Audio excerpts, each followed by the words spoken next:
billahi minasyaitonir rajim. Bismillahirrahmanirrahim. Allahumma shalli ala sayyidina Muhammad ibn Abdullah al-qaim bi huquqillah adada ma fi ilmillah wa ala alihi wa sahbihi ma wadaqasillah wa farajah Allah. Alhamdulillah wa syukru ala ni'amillah.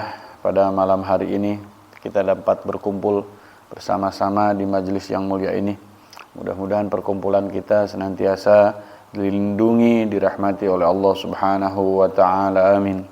Dan kita dijadikan, digolongkan orang-orang yang beruntung dunia maupun akhirat, amin ya rabbal. Seperti yang dikutip dari kitab Mukasyafatul Qulub, bahwa seseorang itu terdapat tanda-tanda bahwa dia akan bahagia di hari akhir nanti. Ada tanda-tanda orang yang celaka di akhir nanti. Nah, ini teramat menarik untuk kita kupas sehingga kita bisa tahu berada di posisi manakah kita selaku hamba Allah, berada di posisi celakakah wal iyadzubillah, atau berada di posisi bahagia, selamat di dunia maupun akhirat. Sedikit Al-Fakir akan menerangkan, i'lam anna alamatas sa'adah ihda asyrata khoslatan. Ulama mengatakan sesungguhnya tanda-tanda selamatnya seseorang di akhir nanti itu ada 11 macam. Yang 11 macam ini dirangkum, ihdaha ayyakuna zahidan fid dunya wa raghiban fil akhirah. Yang pertama, tanda-tanda orang yang selamat dunia maupun akhirat itu selama hidupnya, semasa hidupnya dia zahidan fid dunya wa raghiban fil akhirah. Sangat sulit ya.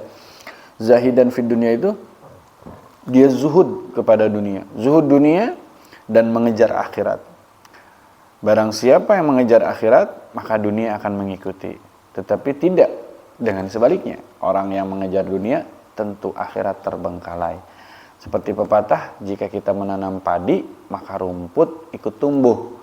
Beda dengan kita menanam rumput, maka padi tidak akan pernah tumbuh. Begitupun kita, ketika mengejar akhirat, maka dunia akan mengikuti kita. Namun sebaliknya, ketika kita mengejar dunia terus-terusan, sampai lupa sholat, lupa ngaji, lupa silaturahmi, lupa ilmu agama, lupa kajian-kajian, maka akhirat akan terbengkalai. Pertama, zuhud dengan dunia. Lalu bagaimana dengan orang Islam yang sekarang ini, orang Islam rumahnya mewah-mewah, mobilnya mewah-mewah, rumahnya 2 tingkat, bahkan bukan hanya 1, bahkan kendaraannya pun bukan 1. Bagaimana dengan orang-orang Islam seperti itu? Maka itu tergantung dari alama nawa, tergantung dari niat. Contoh, kita punya mobil untuk apa? Mas, saya beli mobil. Ente punya mobil mau pakai apa? Ya enak lah buat nongkrong sana, nongkrong sini. Kita bisa jalan sana, jalan sini, healing sana, healing sini. Wah, hiburan sana, hiburan sini. Wah, berarti itu dunia niatnya. Maka kendaraan tersebut tidak akan jadi ibadah. Tetapi kalau kita punya kendaraan untuk apa? Wah, untuk silaturahmi ke alim ulama, ziarah ke para wali, untuk mengantar orang tua, bepergian, untuk menghadiri pengajian, untuk menghadiri maulid, untuk menghadiri haul, maka itu kendaraan jadi akhirat. Seperti itu. Maka yang terpenting ialah dunia tersebut tidak dibawa ke dalam hati. Dunia hanya sementara. Jadi ibaratnya kalau kita mengejar dunia, kita seperti mengejar bayangan kita yang tidak akan pernah terkejar. Tapi ketika kita berpaling dari bayangan tersebut, maka bayanganlah yang akan mengejar kita. Yang pertama. Yang kedua, antakuna himmatu fil ibadah wa tilawatil Qur'an. Kesibukan dia semata-mata ibadah kepada Allah Subhanahu wa taala dan tidak pernah terhenti membaca Quran dalam sehari. Karena wa ma khalaqtul insa wal jinna illa liya'budun. Allah berfirman dalam Al-Qur'an, tidak semata-mata aku ciptakan manusia dan jin terkecuali untuk beribadah kepadaku.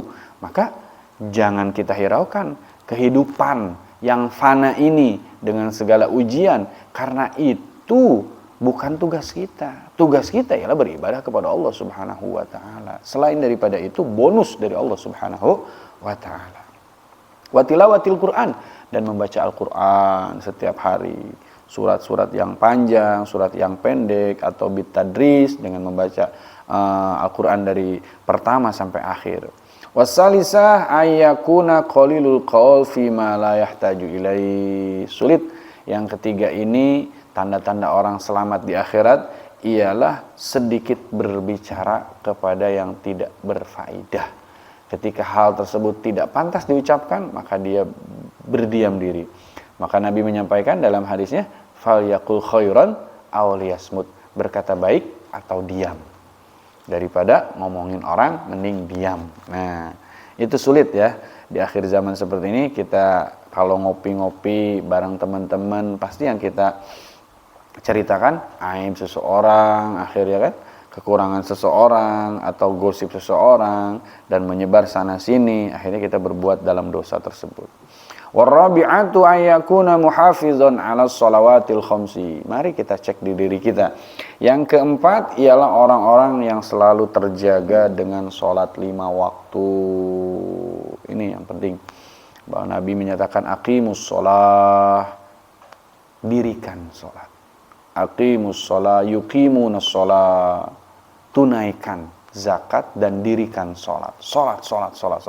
Karena orang ketika menghadap Allah Subhanahu wa taala yang pertama kali ditanya bukan hajinya, bukan umrohnya, bukan hartanya, jabatan dan lain sebagainya, melainkan yang Allah tanyakan kepada hambanya ketika di sidang nanti ialah salat kita.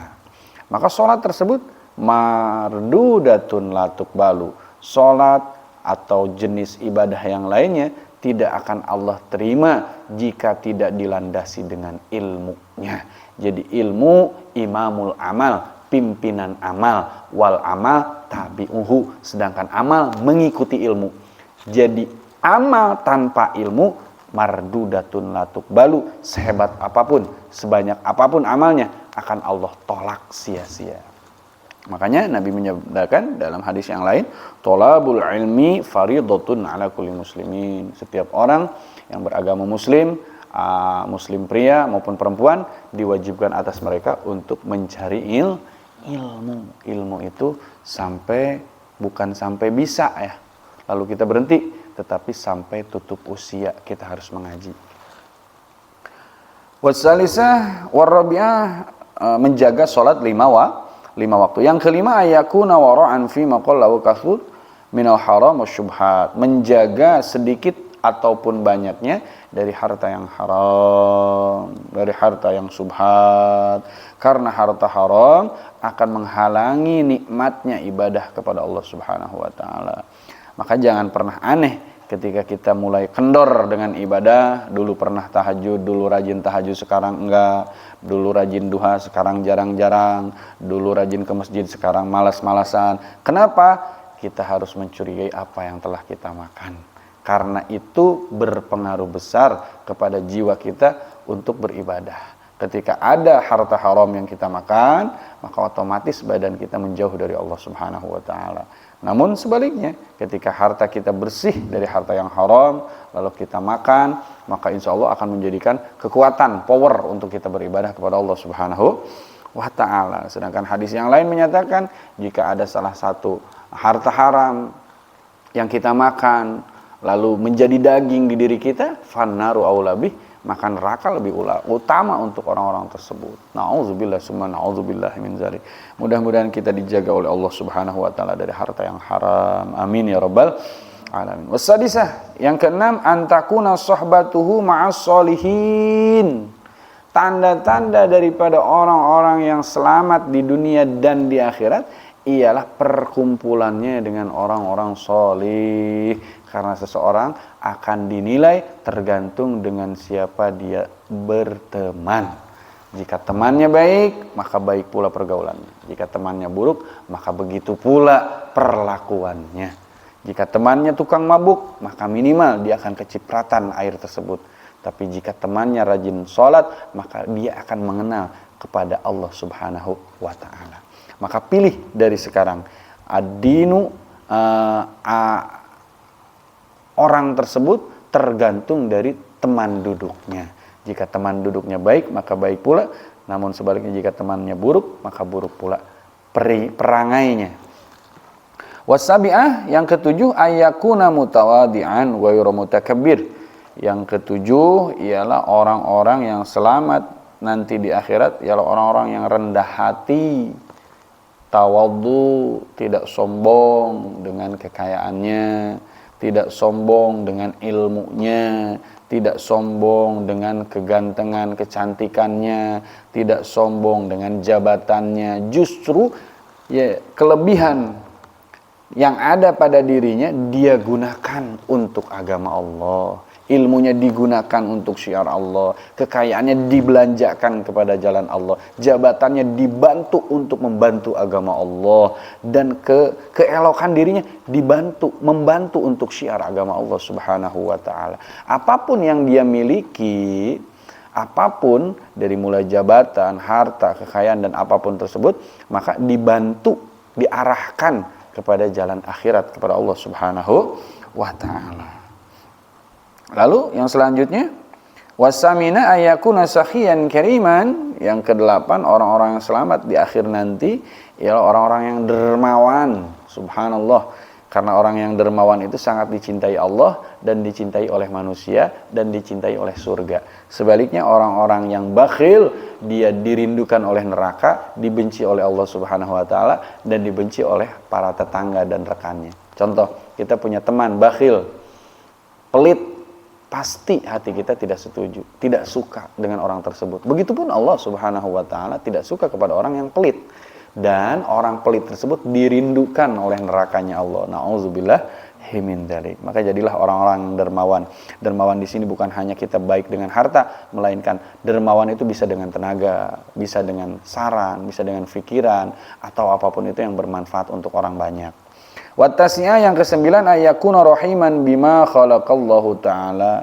Yang kesembilan, orang-orang yang selamat di dunia dan akhirat ialah orang-orang yang penuh kasih sayang kepada seluruh makhluk Allah.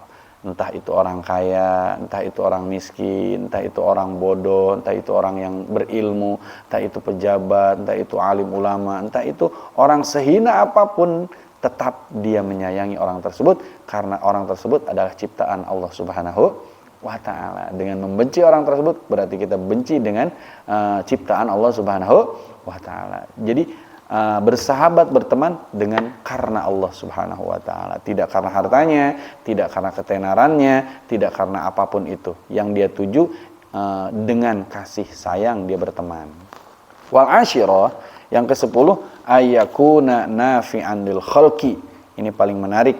Orang yang selamat di dunia maupun akhirat ialah orang-orang yang banyak bermanfaat untuk orang banyak.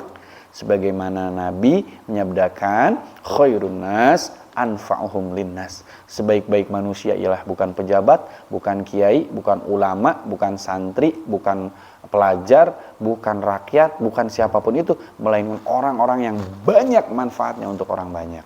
Percuma dia menjadi pejabat kalau dia madorot untuk umat. Percuma dia jadi ulama kalau dia madorot untuk masyarakatnya. Percuma dia menjadi orang kaya kalau dia madorot untuk tetangganya. Tetapi orang yang baik itu menurut Nabi ialah orang yang banyak manfaat untuk orang banyak, membantu orang banyak. Insya Allah kita menjadi orang-orang yang bermanfaat. Amin ya rabbal. Wal hadiyatu asyarata, yang terakhir, ayyakuna dzakiran lil mauti katsiran. Orang-orang yang banyak mengingat akan kematian. Nah ini jauh kita lebih sering cenderung kepada dunia dan kegemerlapannya. Jarang anak muda sekarang ataupun orang tua sekarang lebih mengingat kematian. Justru di pengajian ini terakhir ulama menyatakan dzakiran lil maut, lebih banyak mengingat mati, karena mati itu sangatlah dekat, saking dekatnya tidak akan ada jarak yang kita tahu dengan kematian. Sedangkan Allah Subhanahu wa taala berfirman dalam Al-Qur'an, kullu nafsin dha'iqatul maut. Setiap yang bernyawa pasti akan merasakan maut atau mati. Maka mudah-mudahan dengan adanya kajian ini kita lebih mengingat mati. Contoh orang mengingat mati ketika dia akan bermaksiat, dia takut, wah, gimana kalau saya mati sedang bermaksiat? Jika dia akan melakukan hal-hal yang tidak diridhoi Allah, dia ingat mati. Wah, bagaimana nanti kalau saya mati ketika melakukan hal tersebut? Maka mengingat mati itu menyelamatkan diri kita dari perbuatan maksiat. Sehingga kita enggan untuk bermaksiat karena kita takut bahwa kematian ini akan menjemput kita. Meskipun kita bersembunyi di suatu benteng yang sangat kokoh, maka kematian itu ketika datang tidak akan pernah terhalang oleh apapun. Kematian itu adalah ajal dari Allah yang tidak bisa diganggu-gugat oleh manusia. Maka mudah-mudahan berkat kajian malam ini kita digolongkan orang-orang yang bahagia dunia dan akhirat, dan kita diselamatkan dari mati su'ul khotimah, sehingga kita dicatatkan menjadi orang-orang yang meninggal dalam keadaan husnul khotimah. Amin ya rabbal alamin. Wa'afu minkum. Wassalamualaikum warahmatullahi wabarakatuh.